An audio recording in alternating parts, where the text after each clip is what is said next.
So the Biden administration is looking to send $40 billion of weapons to Ukraine.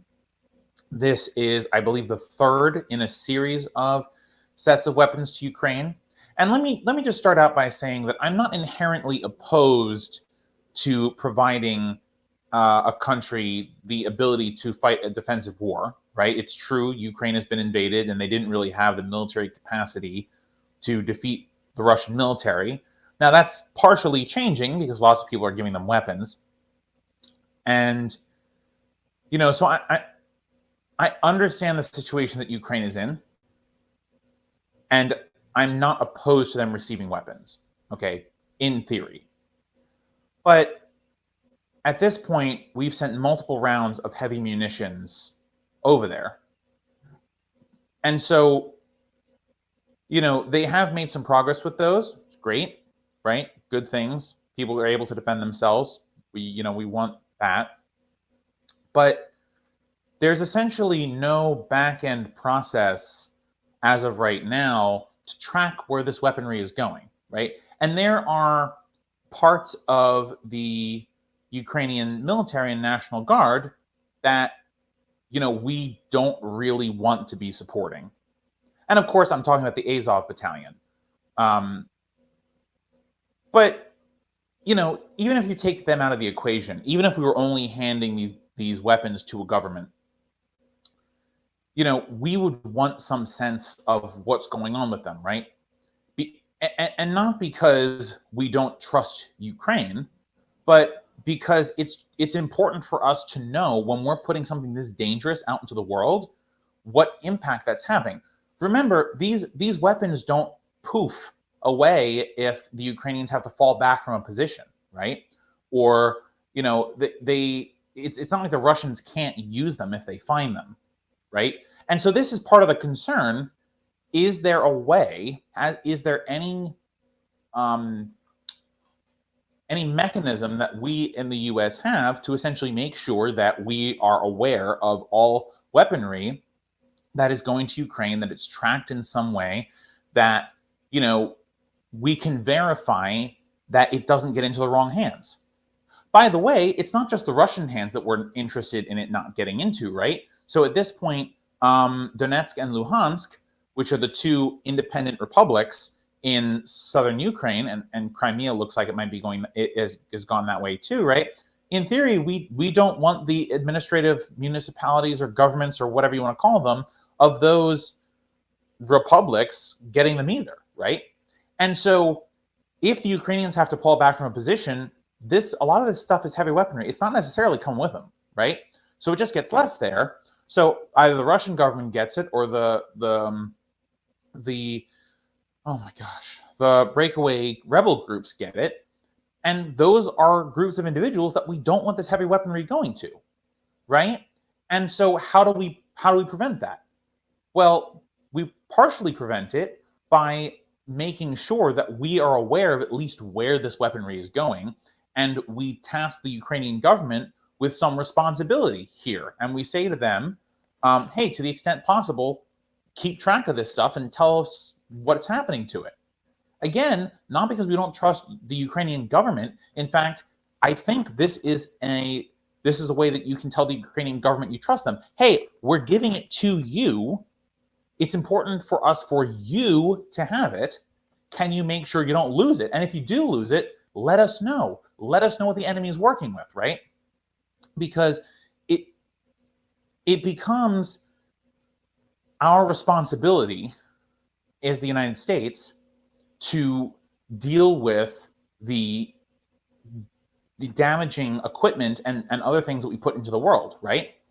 Like, for example, it's a little extreme, of course, but like when we trained the Mujahideen and then in 9/11, they knocked down the Twin Towers, right? So it's important for us to have a sense of what's going over there. And by the way, the United States doesn't have a crystal ball. Our ability to predict the future, how this war will go, is very limited. So if we at least have a sense of what hardware is working, is destroyed, whatever, we can figure out who has what, and that can better inform any strategic decisions that we make after the fact. By the way, it may also be important for us from a national defense perspective to not have our military technology going into the hands of Russia or these rebel groups, because then they can essentially figure out what we use and how we use it. Now, it might be difficult for them to do that, but there are smart people on that side too. They have the ability to figure out what goes on with these weapons. So, Rand Paul, and I would say that he is a broken clock that's right, twice a day, maybe once if you're lucky. He put up an amendment to the most recent proposal to give Ukraine all these weapons. Say, hey, can we track this, please? Now, it sounds like from the reporting that I've heard that effort's going to, it's going to be voted down and then pretty much steamrolled. But at least it's buying some time. And by the way, it is showing that at least someone on the American political spectrum is saying, hey, wait a second. Does it make sense for us to send all of these weapons to Ukraine and not request a receipt? Now, by the way, this isn't just specific to Ukraine, right? I mean, I bring up Ukraine because it's the example at which we are delivering weapons the fastest. But we provide military aid to lots of countries. Egypt and Israel are the top two that receive military aid from the United States. Saudi Arabia is third. Now, Saudi Arabia is a little different because we sell them weapons. But still, we don't have any way of tracking how these weapons are used most of the time until they land. By the way, this is how we figured out that the United States was essentially playing a significant role in the genocide going on in Yemen that the Saudi kingdom is executing right now, is because American-made weapons landed and had American barcodes and made in America and all this other stuff on them. That's how we figured it out, that we were involved in that conflict. So essentially,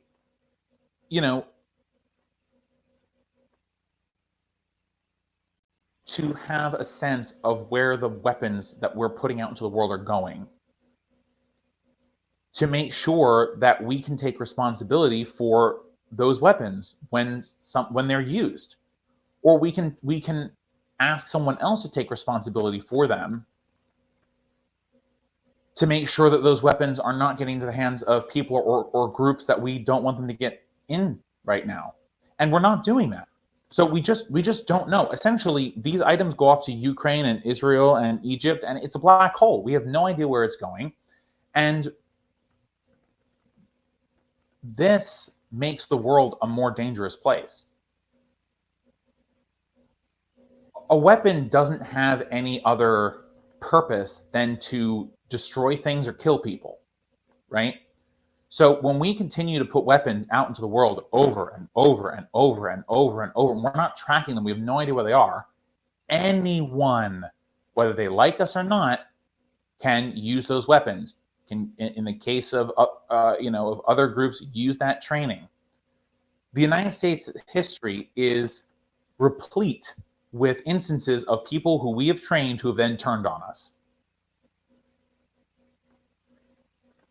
Not that I think we should be being involved in a lot of these situations anyway, but if we are going to be involved, we should at least learn the lessons of history. Hey, maybe we shouldn't just give weapons to a group we haven't vetted. Maybe we shouldn't train people who we don't know anything about because it suits our political ends at the time. Right now, the battle to save Ukraine is politically expedient for the United States, who is effectively using it to fight a proxy war with Russia. It's true, whether you like it or not. We are essentially taking our hostility to the Russian Federation, and we are using this war in Ukraine as an excuse. Now, do I think we should be helping Ukraine? As I said at the top of the story, yes, I do. But truthfully, the reason that we have put so much effort and so much money into this is partially to satisfy the anti-Russia politicians in the United States, to relitigate McCarthyism, to fight the proxy war against Russia. It's not great. So I'm positive that Rand Paul's amendment is not going to pass. It's not going to do anything. We are not going to start tracking these weapons. But I would caution that we should have a way to figure out where these weapons are going. You know, the amount of danger that we create by not doing so, I can't even fathom the magnitude of it. So I know it's not going to happen, but I really wish it would. Thanks for watching this video, guys. If you liked it, throw a like on it, share with your friends, and subscribe for more of our content. You can also find all of our videos and clips on youtube.com. Just search Let Them Eat Bread and you'll find all of our content. Alright guys, see you next time. Bye for now.